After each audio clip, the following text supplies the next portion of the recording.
Hello and welcome back to the project. So I haven't uploaded a video in a while, and because I've been busy traveling and also working on some of the more boring bodywork stuff like fiberglassing the inside of this front hood, making things a bit stronger and just make things last into the future more as I keep this ski into its old age. But today is the day when I'm finally going to do the engine teardown. I've also been waiting for a lot of parts for this project, so that's causing significant delays. But I do have quite a lot, so it's time to start working on the main meat of the meal.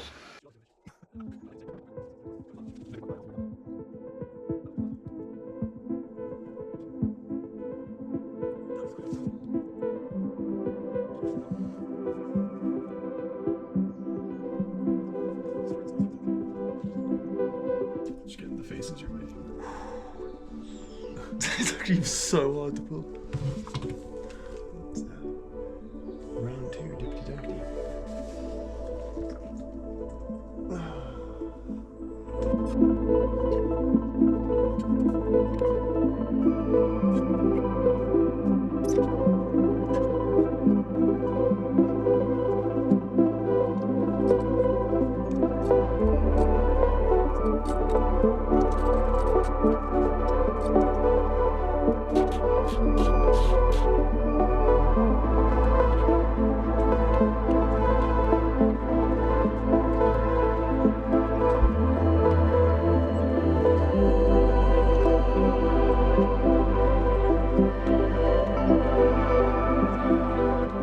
Screwing these two bolts, here and here.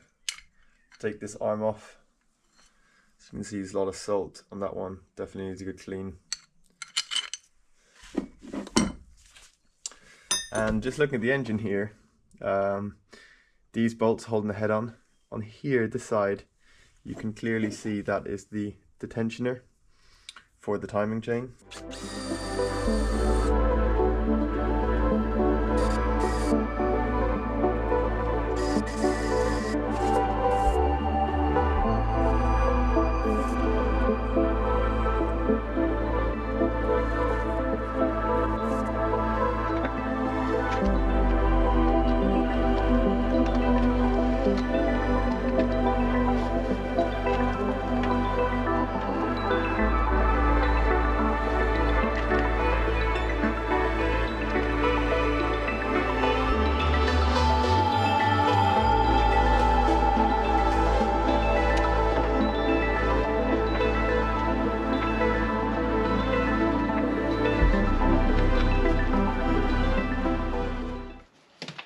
A bit of a trick to get it off.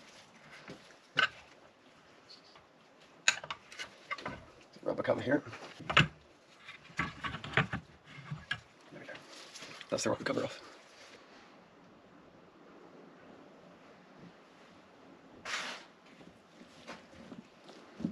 The first thing is to line it up with top dead center, and there should be marks to line up on the cam that it recommends. There's a dot here and there's a line there showing that this cam is in line, and there's a dot here and a line there showing that this cam is on line.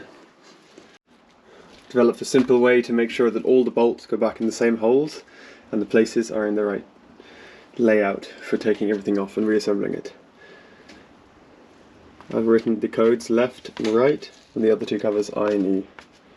And we're going to be placing the bolts into the cardboard and the covers onto the cardboard and zip tying them.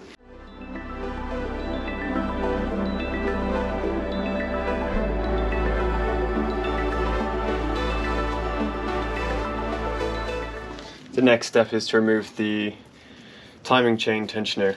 This actually should be done before the camshaft, that's why I stopped to do it.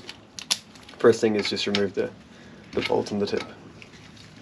This has a gasket which, according to the manual, is not reusable.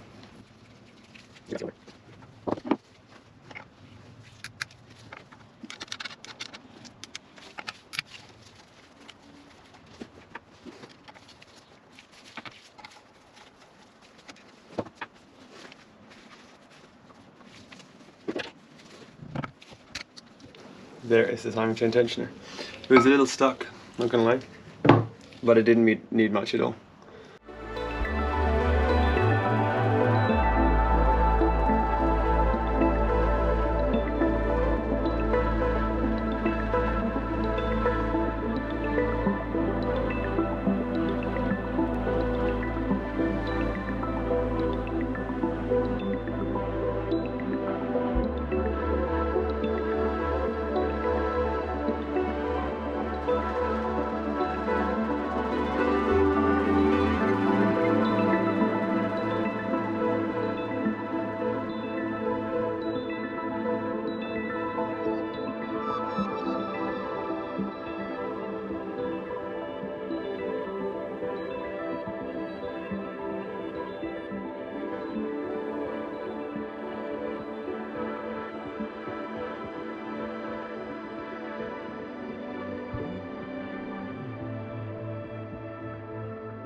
See, there's a lot of areas here that need cleaning out. I'm glad I took this off. There's work to be done. I think that's the most scary and intimidating part over. I can finally relax and begin to inspect this and see how it is.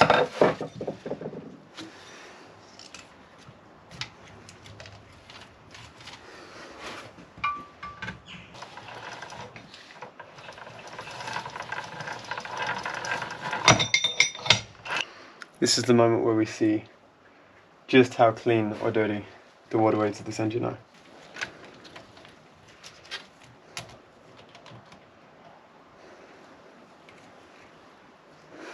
Looks pretty crusty. Definitely gonna need some good cleaning.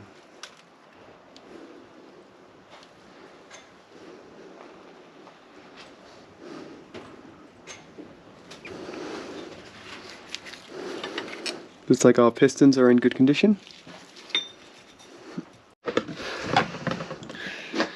Just took the engine off the wooden mount I made for it, because it's easier to work on now and it's actually light enough for me to lift it. There we go.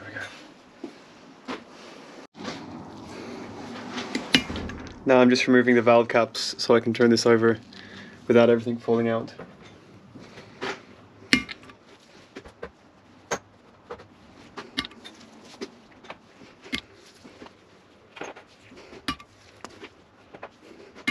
Make sure you take note of which ones went where.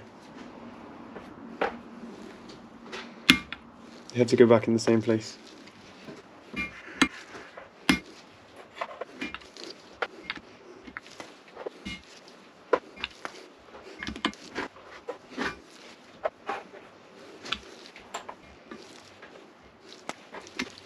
Now unfortunately I was tapping this piece and it actually detached, the weld just broke.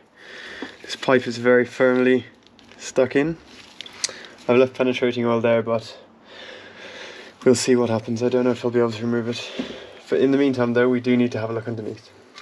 Now I can turn it over. There we go.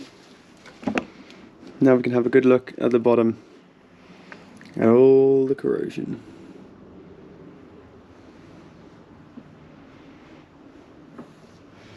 Looks pretty good, to be honest.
So in order to clean out some of these waterways, what I've done is I've blocked off the bottom water entry hose with just the fingers of a glove zip tied on. I taped off the exhaust manifold exit points, and I've just been soaking it with this stuff called limescale remover concentrate. What this is it's actually a form of, so I've used it raw, non-diluted, which means it's in strongest form. This can damage aluminium, but I'm not doing it for that long because I just want to make sure it really eats into that limescale, because there's a lot of calcium buildup on the inside which I can't access. The same with this thermostat valve. I put it in there, it's been soaking, and all around the cylinders it's really been working well. I also had previously soaked it with vinegar overnight, and that had worked wonders for the water channels. So this should be like the final step. Once I clear this out, my plan is to wash out those sideways with the hose outside, and then I can begin cleaning it up and making sure there's nothing, no residue or anything left. At the moment my workshop is looking a bit like Walter White's cooking kitchen for cooking meth. It's kind of crazy, all of the tubes and syringes and liquids, but whatever it takes, right?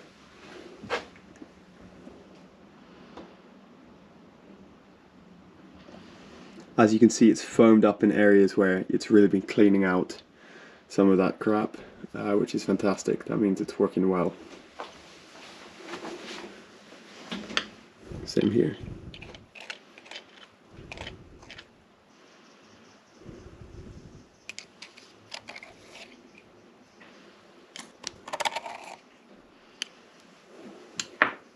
The next challenge is getting all of the sludge and crap out.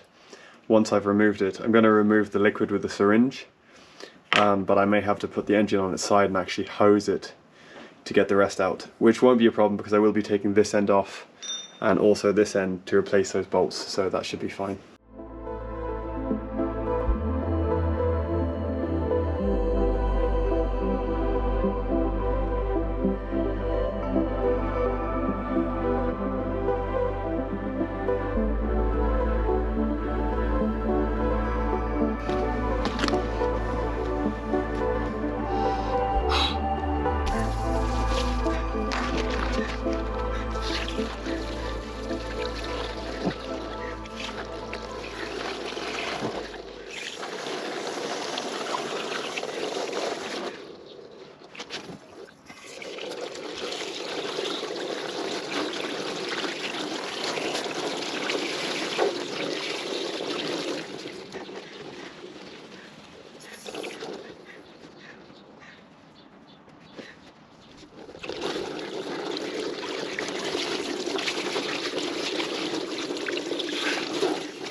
Did the stuff come out?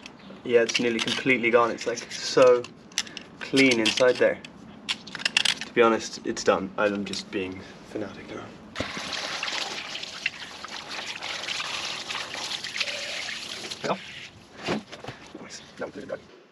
So I've brought the engine back in after cleaning.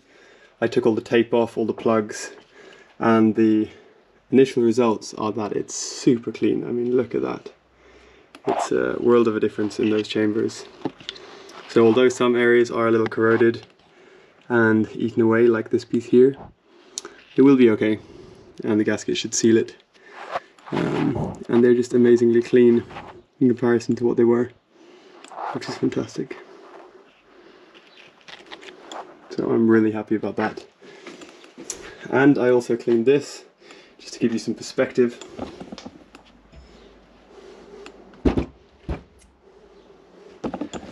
This is now hugely clean in comparison to what it was before.